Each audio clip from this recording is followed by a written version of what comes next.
This news may shock even die-hard skeptics. Our planet has experienced a boiling season. According to the Copernicus Climate Change Service, C3S, the summer of 2023 was the hottest on record, with a significant margin over previous year's measurements. Waves of extreme heat started to occur more frequently, and an unprecedented warming of the world ocean was observed. The first week of September 2023 was no less hot, but this time in terms of the amount of rainfall that poured down on the planet in such a short period of time. Watch the video to the end to see a complete picture of what is happening, and to learn about the solution to the growing climate crisis. Since the 2nd of September, as a result of an extratropical cyclone passing over the territory of Brazil, heavy rains with hail, floods and landslides began in the southern states of Rio Grande do Sul and Santa Catarina. The rapid rise in river levels caused more than 10,500 people to leave their homes in a hurry. This natural event was among the deadliest disasters in the country. According to an official gazette released on September 7, 42 people have lost their lives and 25 are missing. The state's economy, which is mainly the agricultural sector, has also suffered tremendous damage. From September 2nd to 4th, storm system Dana brought heavy rain and strong winds to a larger part of Spain. Emergency crews responded to thousands of incidents in Catalonia, Valencia, Andalusia, Castile and Leon, Castile-La Mancha and the Madrid region. Furthermore, due to the scale of the disaster, the latter two regions requested the government to declare the affected municipalities as disaster zones. Extensive flooding damaged energy and transport infrastructure, homes, and large areas of agricultural land. Population evacuations and numerous rescue operations were carried out. In particular, dozens of people had to be freed from flooded vehicles.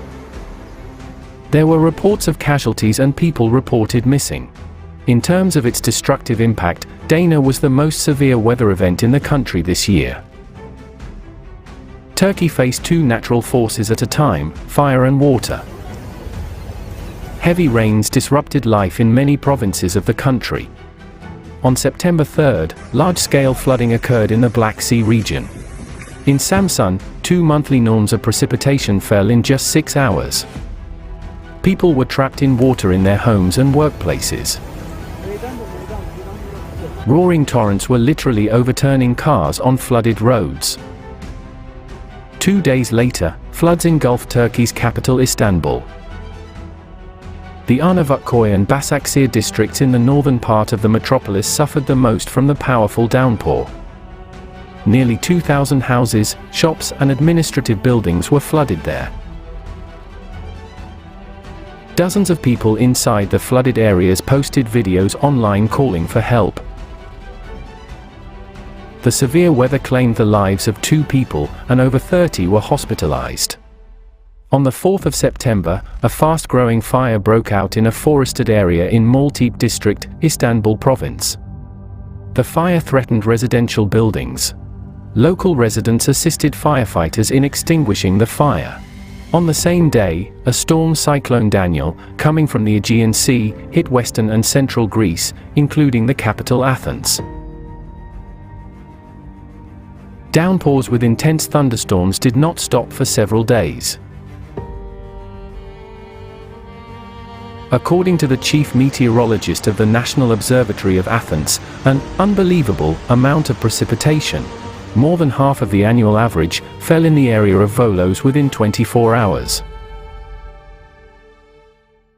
The national network of meteorological stations recorded a record amount of rainfall in other regions as well.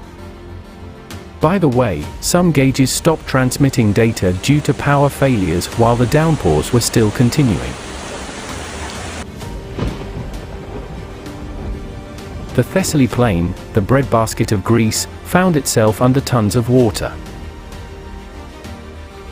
Entire villages turned into lakes. Whereas rescue helicopters could not take off due to the heavy downpour and frequent lightning. As a result, not everyone in dire need of help received it in time. There were reports of casualties and missing people. The losses caused by the storm are yet to be assessed. On September 3rd, Typhoon Haikui hit Taitung County in the eastern Taiwan.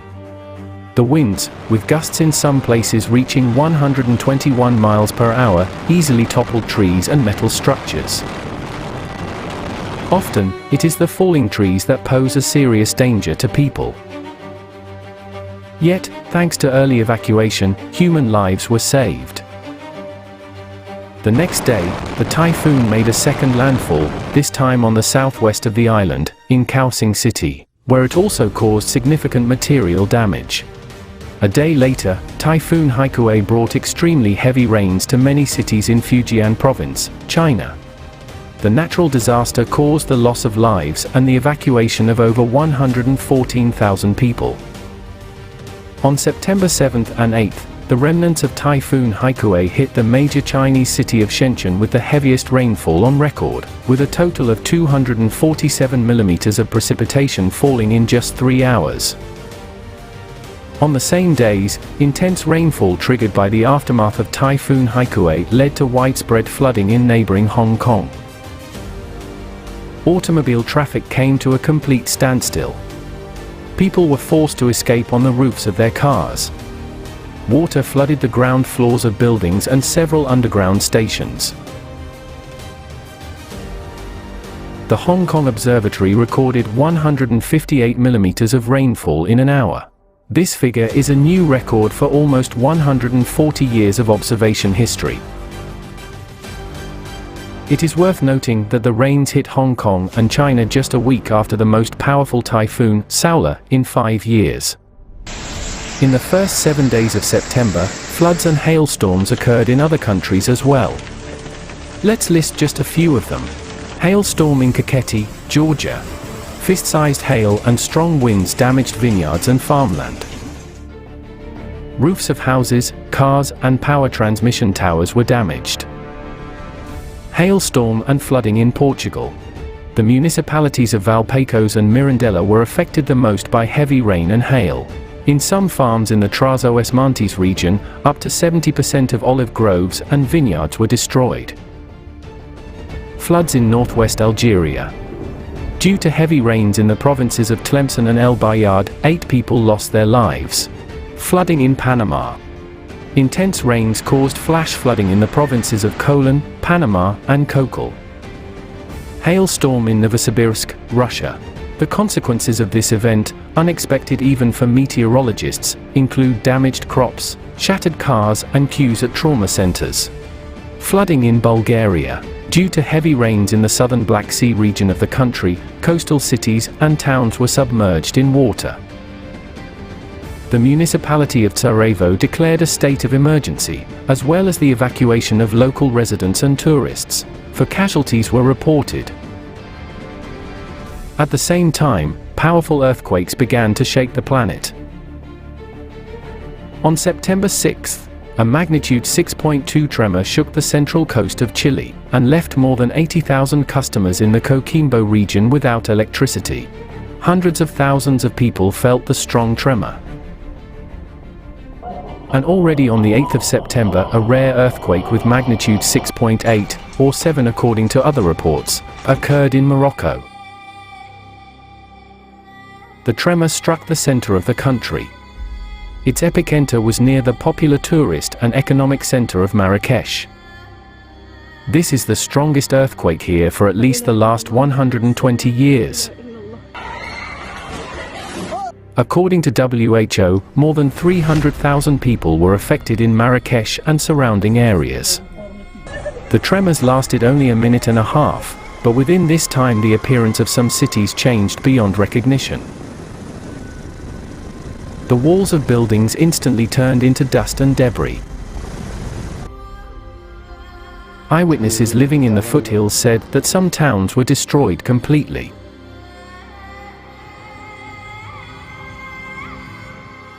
The earthquake started closer to midnight, and people rushed out of their beds onto the streets. In those seconds, house walls started swaying, and everything inside and outside fell right on people's heads, knocking them off their feet. It felt like a bomb went off, said some eyewitnesses. As of September 10th, there are reports of over 2,000 fatalities and a similar number of injuries. Unfortunately, these numbers are expected to rise. After the tragedy, there was a severe shortage of water and food, as well as rescue equipment. And in the long term, people do not have the financial means to rebuild their homes, let alone recover from the emotional toll of what they've experienced. As we can see, many countries are already facing the global consequences of climate change. But why have international organizations, including the UN, not yet initiated the creation of a single global scientific center to address the problem of climate change? Why is there still no global rescue service, and no effective economic model for providing timely assistance to all those affected by climate disasters? The climate situation is getting worse, and the only key to solving this problem is the urgent cooperation of the world's top scientists. A rapid response and coordination of efforts could save many human lives that the climate Cerberus claims every day.